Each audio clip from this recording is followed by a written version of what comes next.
चलिए अब आगे चलते हैं। अगला हेडिंग आप डालिए वेदांग, है ना। हमारे वेद कंप्लीट हो चुके, अब ये वेदांग हैं। हेडिंग लिखिए वेदांग, VEDANG। देखो वेदांग का मतलब है ये वेदों के अंग हैं। वेदों के अंग से मतलब ये है, वेदों को समझना बड़ा मुश्किल काम था, उसको आसान बनाने के लिए ऋषि लोगों ने वेदांगों की रचना की। उन्होंने ये कहा पहले आप वेदांगों को पढ़िए फिर आप वेद पढ़ सकते हैं, इससे पहले वेद नहीं पढ़े जा सकते, वो समझ नहीं आएंगे आप लोगों को। तो पहले वेदांगों को, फिर वेद पढ़, वेदांगों की रचना हुई। इनकी रचना हालांकि बाद में हुई, लेकिन ये महत्वपूर्ण है। वेदों के अंग कहा गया इनको। इनकी संख्या कुल मिला के 6 है। एक शिक्षा, दूसरा कल्प, मैं बताऊंगा इन्हें, आप सबको समझाऊं दूंगा। तीसरा व्याकरण, चौथा निरुक्त, पांचवा ज्योतिष, और छठा है इसमें छंद। देखो शिक्षा का मतलब है वैदिक स्वरों के उच्चारण को किस तरीके से किया जाए,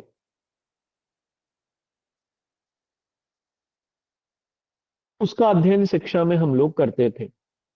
वैदिक स्वरों का उच्चारण, उसकी ध्वनि का उच्चारण कैसे किया जाए। जैसे हमने पढ़ा ना बचपन में, ए आ ई उ, जो भी हम लोगों ने पढ़ा हिंदी में और उर्दू में, वो सब वैसे ही, कि ध्वनियों का क्या मतलब होता है और ध्वनि कैसे बोली जाती है या कैसे निकाली जाती है। अभी जैसे रजनी जी ने पूछा कि विकारी और अविकारी शब्द वो यही है, ध्वनियों से मिलकर बने हुए होते हैं। तो शिक्षा में, हालांकि इसमें शिक्षा में यहां बात हुई वैदिक स्वरों की जो वेदास में है, उनके उच्चारण के बारे में इसमें चर्चा है। वैदिक स्वरों को वेदों की नाक कहा गया है, या इवन इंसान की नाक से उसकी तुलना की गई है। जैसे वो सूंघने का काम करती है, वैसे ही शिक्षा के माध्यम से श्वास चलती है। वैसे ही अगर वेदों को पढ़ना है तो आपको शिक्षा उतनी ही जरूरी होगी, क्योंकि ये श्वास की तरीके से होगी। इसी से वेदों के जो स्वर हैं उन्हें समझा जा सकता है। दूसरा था कल्प। देखो कल्प का मतलब है किसी चीज को, किसी चीज के नियम। वैदिक ज्ञान में कल्प का मतलब होता था किसी चीज के विधियां, नियम, इनको हम लोग कल्प कहते थे। तो ये कल्प है, इसे कल्प सूत्र के नाम से भी हम लोग जानते हैं। इसमें जनरली वेदों के पढ़ने के नियम बताए गए, विधि और नियम बताए गए कि कब कैसे इनको हम लोग पढ़ सकते हैं। कल्प सूत्र में यही है। तीसरा था व्याकरण। व्याकरण शिक्षा का ही एक भाग था। शिक्षा में तो हम ध्वनियों को पढ़ रहे थे, ध्वनियों का उच्चारण कैसे किया जाए। हाँ जी, गुड इवनिंग।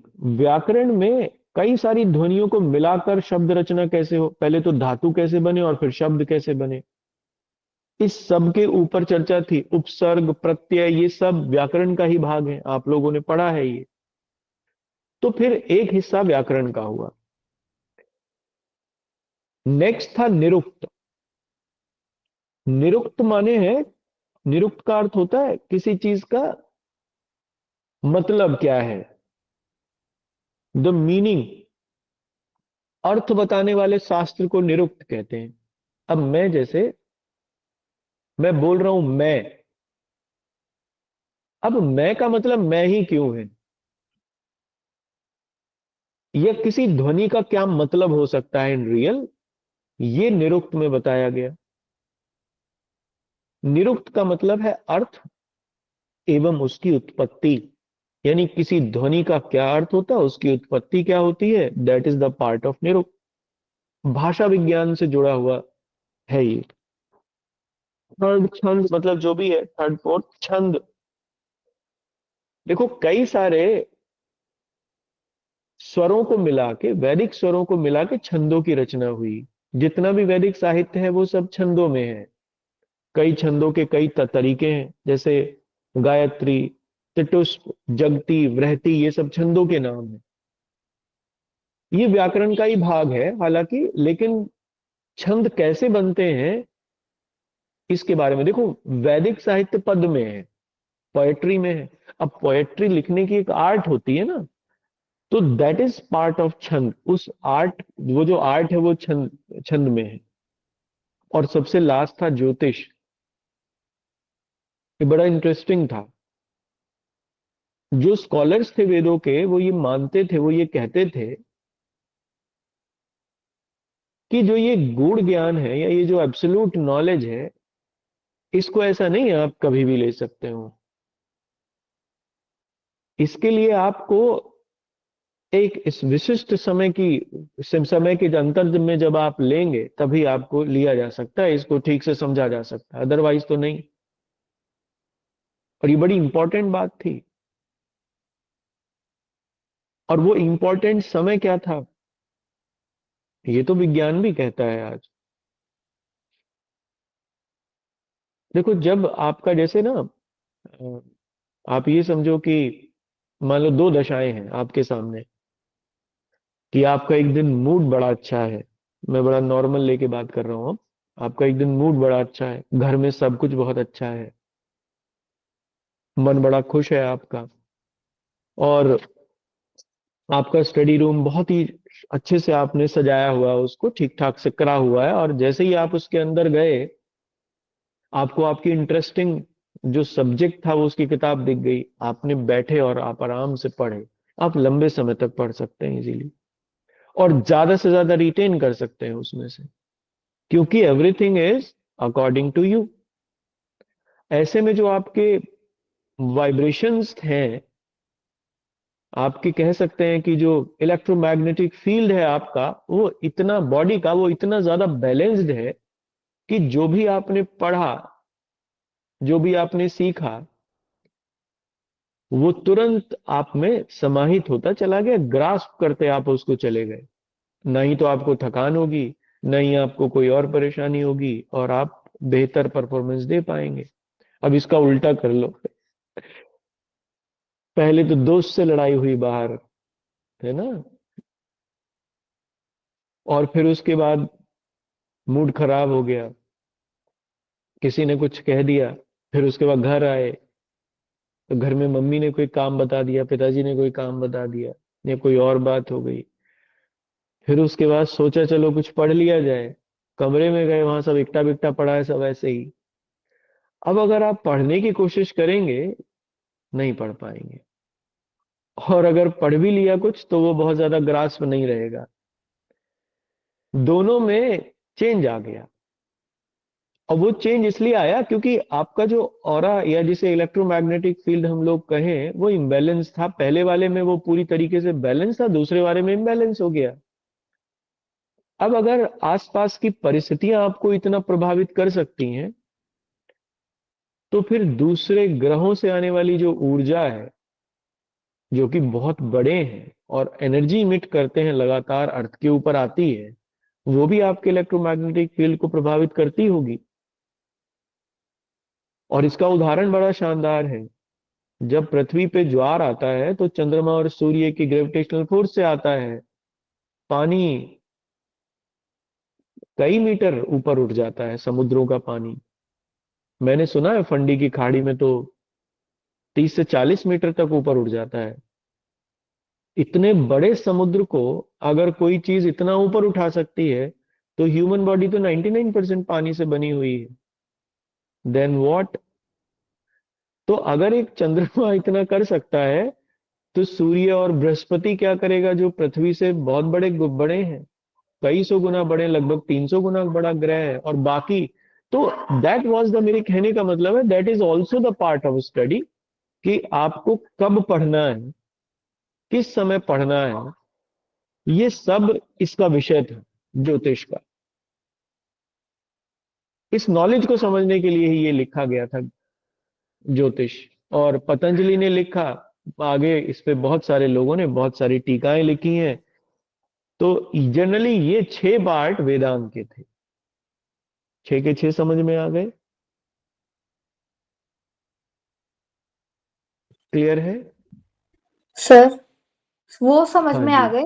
ये था कि सिंप्लीफाइड फॉर्म में उपनिषद को लिखा, जो कि एंड पे ही बता रहे थे, वेदांत हम्म। सर, है ना? फिर ये हाँ। वेदांग क्या हो गया? वेदांत और वेदांग। वेदांग माने वेदों के अंग, और वेदांत माने वेदों का अंतिम भाग। अच्छा, उपनिषद वेदों के अंतिम भाग हैं और वेदांग वेदों के अंग हैं। तो सर यानी उपनिषद वेद। हम्म। सब कुछ तो रिसर्च हमने इसमें देखा था ना, डिफरेंट जो ये थे, यजुर्वेद, सामवेद, इसमें मतलब फिर अरे क्या बताया जब अंग वंग सब वो बाद में इसमें बताया?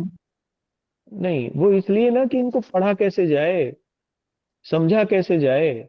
इनको पढ़ना समझना आसान थोड़ी था। इनको आसान बनाने के लिए वेदांगों की रचना हुई। वेदों को समझने के लिए, या वैदिक साहित्य को समझने के लिए, सही मामले में मैं ये कहूं तो वैदिक लिटरेचर को समझने के लिए वेदांगों की रचना हुई। ठीक है, बिना शिक्षा के कैसे समझ लोगे आप? पढ़ाना तो पड़ेगा ही ना, किसी ना किसी को समझाना तो पड़ेगा ही पहले। इसलिए वेदांग वेदों के अंग हैं। ठीक है, ये वैदिक साहित्य का भाग है, लेकिन ये ब्राह्मण साहित्य का भाग है। वैदिक साहित्य से अलग आते हैं। वैदिक साहित्य में उपनिषद तक आके समाप्त हो जाते हैं, वेदांत यही है। वेदांत यहीं तक खत्म हो जाता है, वेदांत फिर उसमें बाद में लिखेगा, ये अलग विषय है। चलिए यहां तक रखते हैं इसको। कल मैं आपको समझा दिया है मैंने, वेदांग 6 होते हैं, 6 के बारे में क्या क्या होता है ये मैंने लिख समझा दिया एक एक पॉइंट में। वेदांग हम लोग देखते हैं आज। देखो, सबसे पहली बात तो ये है कि वेदांग वेदों का हिस्सा नहीं है। ये वैदिक साहित्य में नहीं आता, ब्राह्मण साहित्य का भाग है। वेदों को समझने के लिए लिखे गए थे। ये वेदों को समझाने का काम करते हैं। अलग अलग ऋषियों ने इन्हें लिखा है, वेदांगों को। 6 वेदांग हैं, इनको अलग अलग लोगों ने लिखा। ऑब्जेक्टिव बस इतना था कि वेदों को का अध्ययन आसान हो जाए, जो मुश्किल हो पा रही थी वो चीज आसान हो जाए, ये इसका ऑब्जेक्टिव था। ये संख्या में 6 हैं। शिक्षा, कल्प सूत्र, या उसे कल्प भी कह देते हैं नॉर्मल, व्याकरण, निरुक्त, छंद और ज्योतिष, ये 6 पार्ट हैं। इनका अलग अलग मतलब था, अलग अलग लोगों के द्वारा इनकी रचना की गई। मुझे आपको यही लिखवाना है, और कुछ नहीं है इसमें, बस इतना भर ही है कि ये वेदों को समझने के लिए इनकी रचना की गई थी। ठीक है, तो आप इसको देखो, कितनी बड़ी समस्या होती है। कोई मैथ्स की कोई प्रॉब्लम है या कोई और भी है, लेकिन एक फॉर्मूला लगा उसका आंसर निकल आता है बड़ा इजीली। इसीलिए इन्हें सूत्र कहते हैं। जो गूढ़ रहस्य है वेदास में, या जो ज्ञान है, उसको समझना इनसे आसान हो जाता है। पहला लिखना, अब नंबरिंग वाइज से देख लेते हैं इनको। पहला लिखना, शिक्षा। अब ये कागज पे 3 4 डैश करके लिखते रहना इसी के सामने। कई पार्ट में इसको हम लोग लिखेंगे, यानी कई बातें लिखेंगे शिक्षा के बारे में। शिक्षा, ठीक है। देखो, शिक्षा का मतलब बेसिक ये है कि स्वरों का उच्चारण कैसे किया जाए, ध्वनि का उच्चारण कैसे किया जाए, प्रोनाउंसिएशन साउंड का कैसे किया जाना चाहिए, जो कि एक मीनिंगफुल हो, ये बताया गया शिक्षा में। इसीलिए ध्वनि शास्त्र पर ये पहला कोई सब्जेक्ट है, मतलब कोई बुक है, ध्वनि शास्त्र पर लिखी कोई बुक, लिखी गई कोई बुक है, साउंड और उसके मीनिंगफुल इफेक्ट के ऊपर। तो इसमें आप लिखना है ना, या कल्प सूत्र लिख लीजिए। अच्छा, तो यही है, कल्प सूत्र लिख लीजिए, ठीक है ना। देखो इसमें विधि और नियम है। विधि नियम माने कि आप वेदास का अध्ययन कैसे करेंगे, उसके लिए कुछ नियम है, और इन पर्टिकुलर नियमों को फॉलो करना पड़ेगा। जैसे वेदों का अध्ययन तो कोई भी कर सकता है, कोई गृहस्थी भी कर सकता है, कोई ऋषि भी कर सकता है। फिर गृहस्थी के लिए अलग नियम है और ऋषियों के लिए अलग नियम बनाए गए थे। बाद में ये कल्प सूत्र 4 पार्ट में डिवाइड हो गया। आगे मैं आपको लिखूंगा, मैं आपको इसको बताऊंगा, कराऊंगा अभी इसे। और बाद में कल्प सूत्र पर ही टीकाएं लिखी गई, स्मृति ग्रंथों की रचना हुई। आप मनुस्मृति पढ़ते हो, याज्ञवल्क्य स्मृति पढ़ते हो, नारद बृहस्पति स्मृति पढ़ते हो, ये सब की सब स्मृतियां कल्प सूत्र के ऊपर ही लिखी गई थी। कल्प सूत्र के जो 4 पार्ट हैं, और उन 4 में भी एक बड़ा इंपॉर्टेंट है गृह सूत्र, जिसमें गृहस्थी के लिए नियम और विधानों का वर्णन है। उन पर रचना की गई, उन पर टीकाएं हैं, ये मनुस्मृति वगैरह गृह सूत्र पर ये टीकाएं लिखी गई। तो फिर बाद में ये समाज के नियम भी बन गए। इसलिए कल्प सूत्र एक महत्वपूर्ण है। शुरुआत तो इसकी केवल वेदों के अध्ययन के लिए जो विधि विधान है, उनको बनाने और समझाने के लिए की गई थी। बाद में इसका विस्तार हो गया और थोड़ा अलग अलग पार्ट में लोगों ने इसे डिवाइड कर दिया।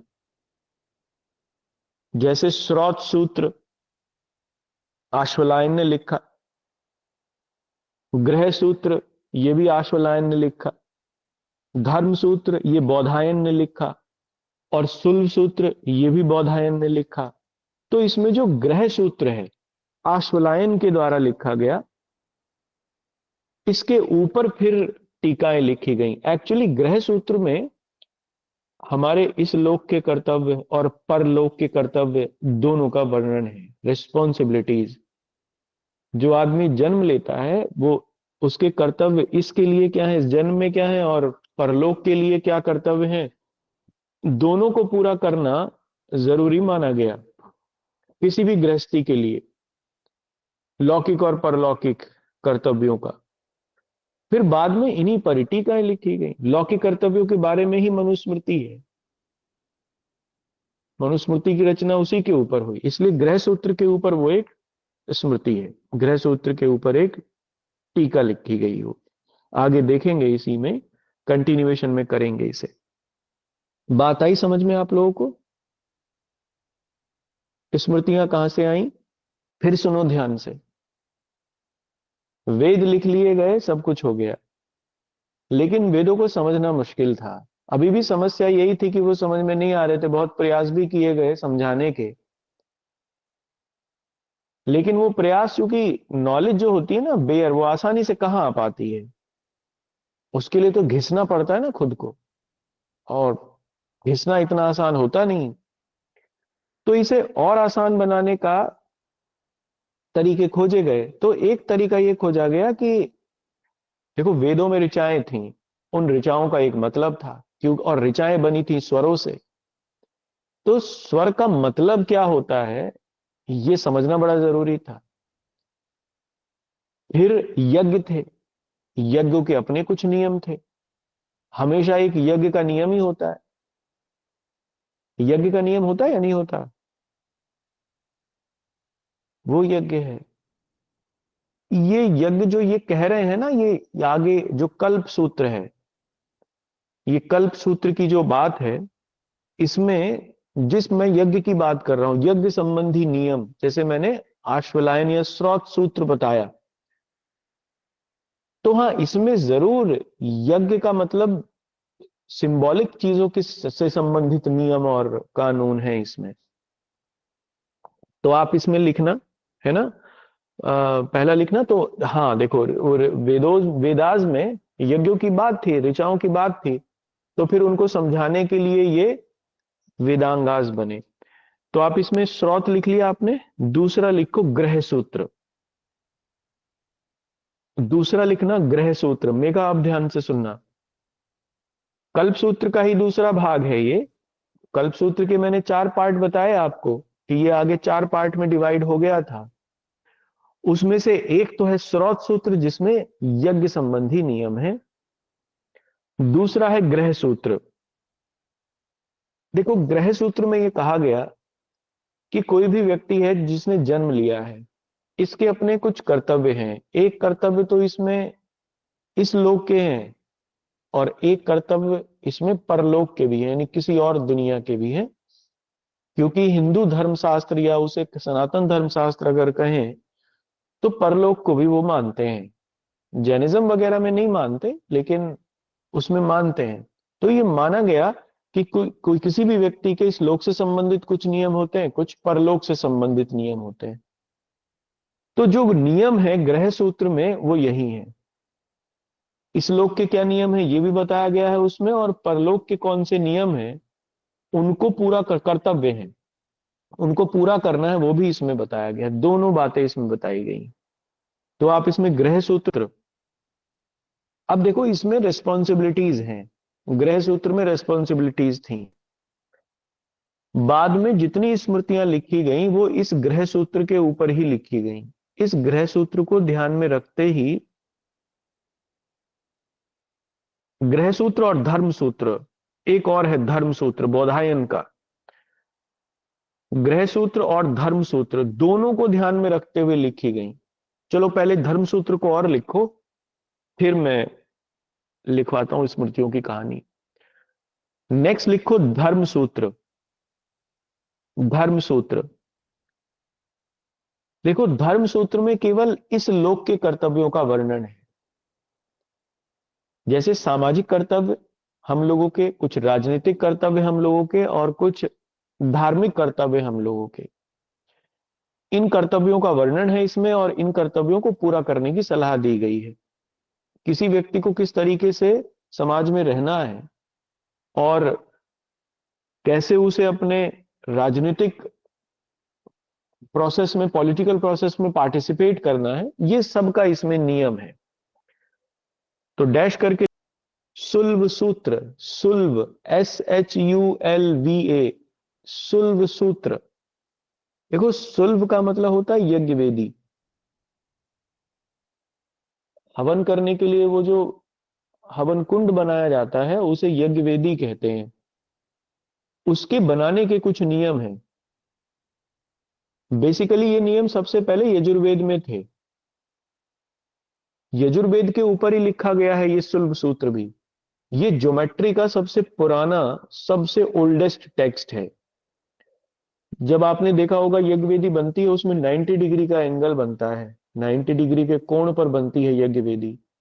हवन कुंड देखा बना हुआ, उसमें देखना चारों कोने 90 डिग्री के एंगल के होंगे।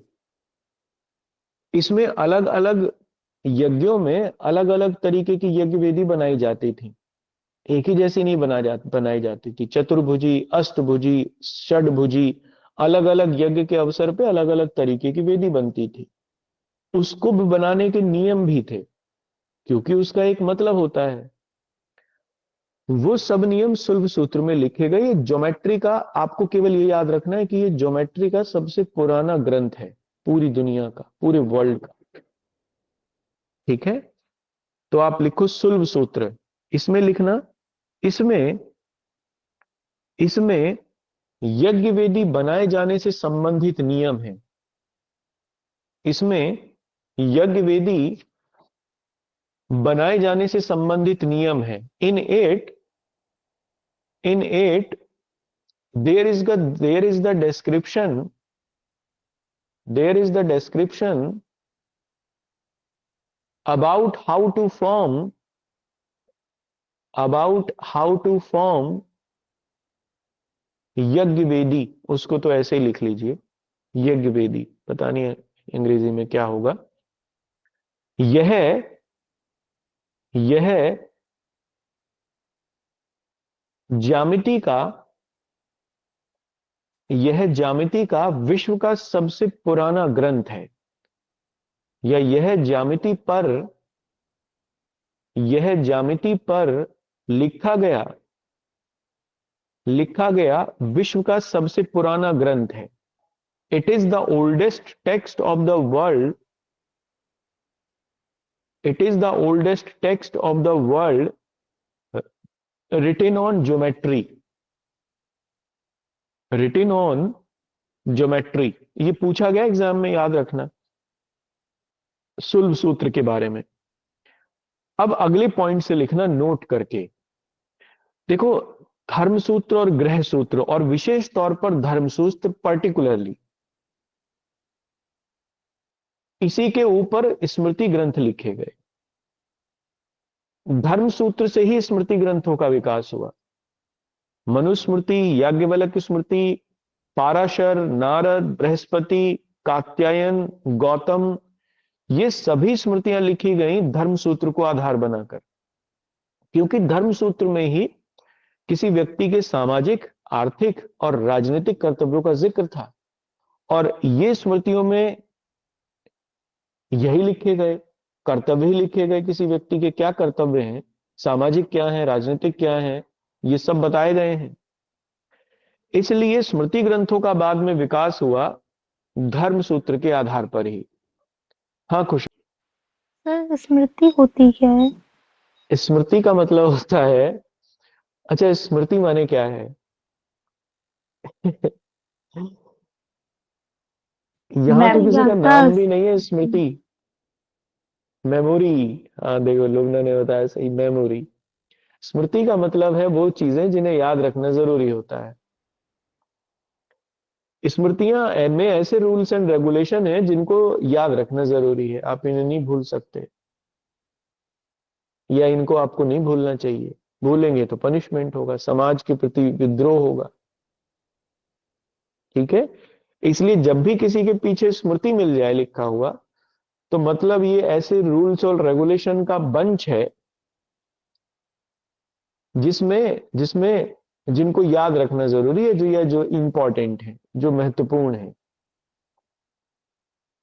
ठीक है ना। अब हम लोग ये कह सकते हैं, क्योंकि इसमें रूल्स एंड रेगुलेशन थे, तो सबसे पुराना अगर लीगल टेक्स्ट हम लोग समझें किसी को कोई मिलता है, तो दैट वाज धर्म सूत्र,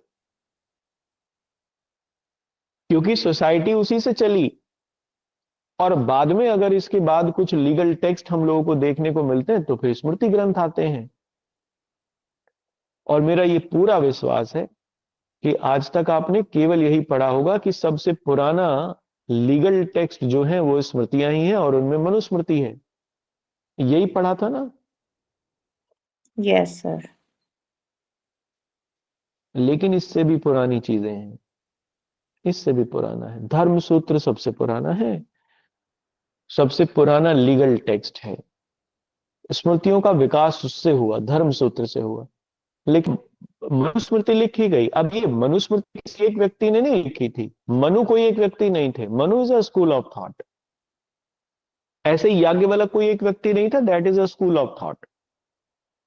और एक ही समय में नहीं लिखी गई, बल्कि मनुस्मृति तो ये कहते हैं कि लगभग 400 सालों तक लिखी जाती रही। 400 बीसी से लेके, बल्कि 800 सालों तक, 400 बीसी से लेके 400 एडी तक ये लिखी गई, पर है सबसे पुरानी, ये फैक्ट है। बाद में मनुस्मृति के ऊपर कुछ टीकाएं लिखी गई, कुछ कमेंट्रीज लिखी गई, कुछ आगे लोगों ने उसे सिंपलेस्ट फॉर्म में परिभाषित करने का प्रयास किया। जैसे मनुस्मृति के प्रमुख भाष्यकार जो थे, मेधातिथि, गोविंदराज, भारूची और कुल्लूक भट्ट, इन 4 लोगों ने मनुस्मृति के ऊपर भाष्य लिखे या कमेंट्रीज लिखी। ठीक है, आप इनके नाम लिख लो, ये आए हैं एग्जाम में।